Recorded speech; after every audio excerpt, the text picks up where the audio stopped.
इमरान खान साहब से वाकई में खतरा पैदा हो गया। बाहर आप निकल नहीं सकते, हालात कितने खराब हैं। मैंने अपनी जिंदगी में इसमें तरीके इंसाफ खैबर पख्तूनख्वा में स्पेशली आपको क्या लगता है कितनी जगह निकाल लेगी? गवर्नमेंट बनाएगी। बिस्मिल्लाहिर्रहमानिर्रहीम। अस्सलाम वालेकुम नाज़रीन, आप देख रहे हैं प्रोग्राम तकरार और मैं हूं इमरान खान। नाज़रीन, ये इस साल का तकरार का आखिरी प्रोग्राम है। 2013 का इख्तिताम हो रहा है। हमने जनवरी में पहला प्रोग्राम किया था और आज 28 दिसंबर 2013 को इस साल का आखिरी प्रोग्राम कर रहे हैं। अब दोबारा जब मुलाकात होगी तो अगले साल में मुलाकात होगी, लेकिन इस साल में हमने बहुत कुछ किया है, बहुत सारी जगहों पर गए हैं, बहुत सारे हालात पाकिस्तान के आपके सामने रखे हैं। एक बहुत बड़ा लॉन्ग मार्च हुआ इसी साल में, एक इलेक्शन हुआ, एक हुकूमत चली गई, दूसरी हुकूमत आ गई, आर्मी चीफ चले गए, चीफ जस्टिस ऑफ पाकिस्तान चले गए, उनकी जगह नए लोगों ने ले ली। बहुत सारी तब्दीलियां पाकिस्तान में आई इस साल में और बहुत सारी चीजें हमने आपको ऐसी भी दिखाई जिनका बराह रास्त खबरों के साथ तो ताल्लुक नहीं था, लेकिन वो पाकिस्तान में अपना एक वजूद रखती हैं और बड़ी अहमियत रखती हैं। बहुत सारी जगहों पे हमने अपनी जान को खतरे में डाला, बहुत सारी जगहों पर हमें दुश्वारियां पेश आई हैं खबरें ढूंढने में, अपने सहाफती फराइज सर अंजाम देने में, लेकिन इसके बावजूद हमें हिम्मत मिलती रही, आपका फीडबैक मिलता रहा, बार बार मिलता रहा, वो हमें हिम्मत देता रहा, हम आगे बढ़ते रहे। और आज 28 दिसंबर 2013 को मैं ये दावा कर सकता हूँ आपके सामने कि आप लोगों की सबकी दुआओं से, आपकी विशेष से और जितने हमारे जानने वाले लोग हैं, जितने लोग हमारे लिए हाथ उठाते हैं, उन सब की वजह से हमने कुछ अच्छा किया है पाकिस्तान में। और जो हमने अच्छा किया है आज उसको रिव्यू करेंगे। यहाँ स्टूडियो में कोई नहीं, आज हमारे साथ कोई मेहमान नहीं है। आज हम देखेंगे कि इस साल में क्या कुछ अहम हुआ और उसके लिए तकरार टीम हमने क्या किया, आपको दिखाते हैं। अब आगाज हो रहा है उस सफर का जो हमने जनवरी में शुरू किया था। इस वक्त चलेंगे नाज़रीन इस्लामाबाद, जहां पर हमारे एंकर पर्सन इमरान खान मौजूद है डॉक्टर ताहिर कादरी के साथ और उनसे बात कर रहे हैं। जी इमरान खान, तबसरे हो रहे हैं वो ये, या तो ताहिर कादरी साहब बहुत बड़े खिलाड़ी हैं इस खेल के और उनसे अच्छा कोई नहीं खेल रहा। दूसरा ये तबसरा हो रहा है कि या तो ताहिर कादरी साहब जो है वो किस्मत के धनी है। भाई तबसरा करने वालों से पूछें, मैं तो सिर्फ ये करूंगा मैं तो ये कहूंगा कि अल्लाह रब्बुल इज्जत की मदद और नुसरत मेरे साथ है, क्योंकि मेरी काज ईमानदारी के साथ है, इखलास पर मबनी है, सिद्क पर मबनी है, सच्चाई पर मबनी है, सिंसेरिटी पर मबनी है, उसमें गदलापन नहीं है, धोखाबाजी नहीं है, फरेब नहीं है। मैं 18 करोड़ गरीबों की हालत को ईमानदारी और दयानतदारी के साथ बदलने के लिए निकला हूँ और जमहूरी कदरों को सही माना में पाकिस्तान में नाफिज के लिए निकला हूँ, जुर्लो जमहूरियत के खात्मे के लिए। शाहरुख खान कहते हैं कि उन्हें ये कहा जाता है कि बार बार पाकिस्तान चले जाएं, हाँ, और वहाँ रहना उनके लिए जो है वो मुश्किल साबित होगा। भाईजान, मैं शाहरुख से ये कहता हूँ कि अगर मसला यही है, तुम्हें इस्लाम की वजह से सताया जा रहा है, तो तुम पाकिस्तान आ जाओ। इंशाल्लाह पाकिस्तान के अंदर उनको इज्जत मिलेगी। आप वेलकम करेंगे? बिल्कुल हम वेलकम करेंगे। क्या शक है इसके अंदर? अगर इस्लाम की वजह से उसको वहाँ निकाला जा रहा है तो बिल्कुल हमें वेलकम करना चाहिए। आने के बाद आपको कभी ऐसा लगा कि आपको ये फैसला करना चाहिए था, नहीं करना चाहिए? नहीं, बिल्कुल नहीं। कहाँ गया वो पाकिस्तान जो मैं छोड़ के गया था 2008 में।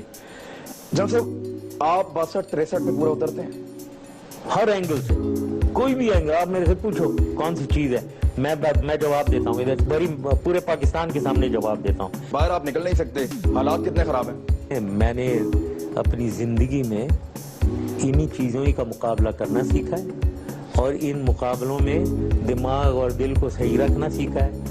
मैं घबराता नहीं हूँ, मैं परेशान नहीं हूँ। इमरान खान साहब से वाकई में खतरा पैदा हो गया। मुझे जब भी किसी ने बाउंसर किया है, मैंने उसको हुक किया है और हुक जो ना बाउंड्री से बाहर किया, अंदर नहीं। अच्छा, बाहर ही गया और डक नहीं किया कभी। सादा अक्सरियत है, फिर भी आप एमकेएम को साथ रखेंगे कराची के हालात की बेहतरी के लिए? उस एजेंडे पे जो भी आएगा हम साथ रखेंगे। अगले 3 माह में क्या करना है? ये बातें ठीक है, आपने प्लान किया हुआ है, अगर गवर्नमेंट मिलती है तो ये करना। अल्हम्दुलिल्लाह किया हुआ। तरजीहात क्या है ये बता दो, पहला काम क्या करेंगे आप? Economic development. पहले 3 महीनों में अवाम को इंशाल्लाह पता लग जाएगा कि हमारी हुकूमत सही जानिब चल निकली है। खैबर पख्तूनख्वा में जो है वो एक से ज्यादा जमातें हैं, वो बहुत सारी जमातों का एक वो मुश्तरका है कि यहाँ पे अलायंस बनता रहा हमेशा से। इसमें तरीके इंसाफ खैबर पख्तूनख्वा में स्पेशली आपको क्या लगता है कितनी जगह निकाल लेगी? गवर्नमेंट बनाएगी, जीतेगी सारे पख्तूनख्वा में। शहरों में मुकाबला पीटीआई का और नून लीग का, और देहात में मुकाबला है पीपल्स पार्टी का और नून लीग का। इसका मतलब है नून लीग बड़ी जमात है और पीपल्स पार्टी और तरीके इंसाफ उनका मुकाबला शहरों और देहात में कर रही है।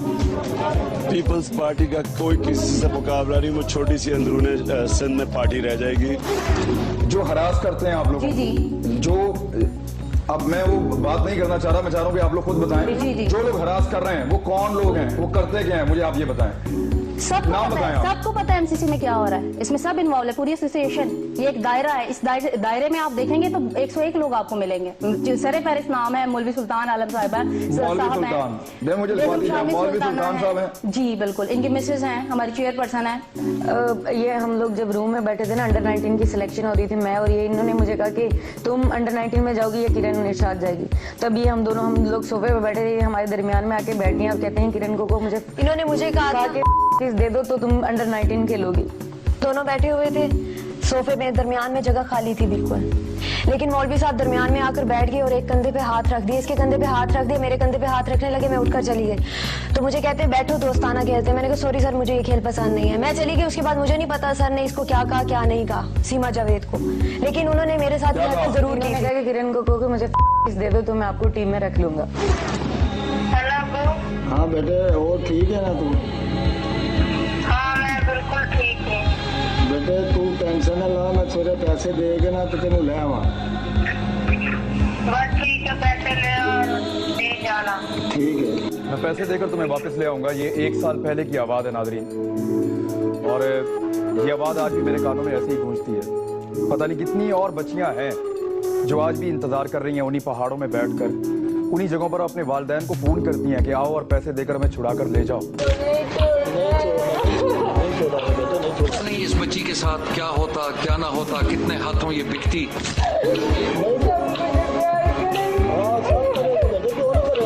ये एक पूरा नेटवर्क है इनका। एक्सप्रेस न्यूज की 4 दिन की लगातार कोशिशों के बाद खतरनाक बैन सूबाई गैंग के मरकजी मुल्जिमान अब कानून की गिरफ्त में हैं। पता नहीं कितनी औरतें इनके हाथों से बिक चुकी हैं।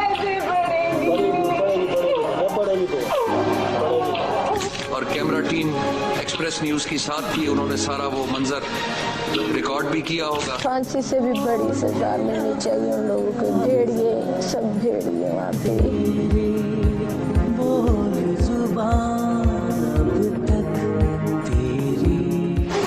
2-4 बिल्कुल छोटे छोटे सवाल हैं, मुझे इनके जवाब आप दे दें। आप बड़े बड़े सवाल करें। अब मैं किसी पॉलिटिकल पार्टी का या किसी पॉलिटिकल फिगर का नाम नहीं लेना चाह रहा, आप ले लें। वक्त के साथ साथ जब आपकी दूरियां पैदा हुई तो आप बाद में पीपल्स पार्टी को संभाल नहीं सके, आपने यहाँ पे क़यादत का फुकदान पैदा हुआ आपकी वजह से। देखें, ये आपने बहुत अच्छा इंपॉर्टेंट सवाल किया है। तो मैं ये चाहता हूँ कि आज आपकी वसातत से मैं कौम को और अपनी पार्टी को और अपनी पार्टी के कारकुनों को और अपनी पार्टी की क़यादत को once for all मैं बता दूं कि I was groomed to lead the party for the elections which was in 2013। मैं 4.25 साल वजीर आजम पाकिस्तान रहा और मेरे दौर में हमने बामुश्किल कोई सीट हारी होगी। आपको नैब तहकीकात के लिए तो बुला रही है ना? नहीं, वो तो किसी को भी बुला सकती है। तो जिसको तहकीकात, सर मुझे तो नहीं बुला रही ना, उसमें आपको बुला रही है सर, और बहुत सारे लोगों को और नहीं बुला रही है। आप मेरा इंटरव्यू ले रहे हैं, शायद आपको भी बुला लें। सर मुझे बुलाएंगे तो मैं चला जाऊंगा, आप जा नहीं रहे सर। नहीं, ठीक है, मैंने कोई गलत काम किया नहीं तो मैं किस लिए जाऊं। जो लियारी का कोना है अगरताज का, तो वहां पर कुछ ऐसे एलिमेंट्स आ गए जो कि इस पूरे कराची में जिन्होंने जो खुश्क-खून का बाजार गरम किया हुआ है, जो जिनका नाम नामालूम है। आप ये मान रहे हैं कि दोनों तरफ के लोग लड़ रहे हैं? जी बिल्कुल, लोग लड़ रहे हैं। जी हाँ, ये 200 साल से इकट्ठे रह रहे थे, अब ये लोग लड़ रहे हैं। अब इनकी लड़ाई जो है वो नुकसान तो दोनों तरफ आम लोगों का हो रहा है, लोगों के घर खाली हो गए। हमने यही कहा है कि आप लोगों ने क्या आम एफर्ट कर रहे हैं। कमिश्नर कराची के पास मीटिंग होती है तो हमने कच्ची बरादरी के अपने लोगों से उनको ये रिक्वेस्ट की है कि हम आए, हम कम से कम हम अपने लीडरशिप में, हम लोकल लेवल पे, हम बरादरी लेवल पे एक साथ बैठ के मीडिया में लोगों को मैसेज दें। हम अपने नौजवानों को मैसेज जो आपस में दस्तक गिरेबा है, वो आज तक टेबल पे बैठने के लिए तैयार नहीं है।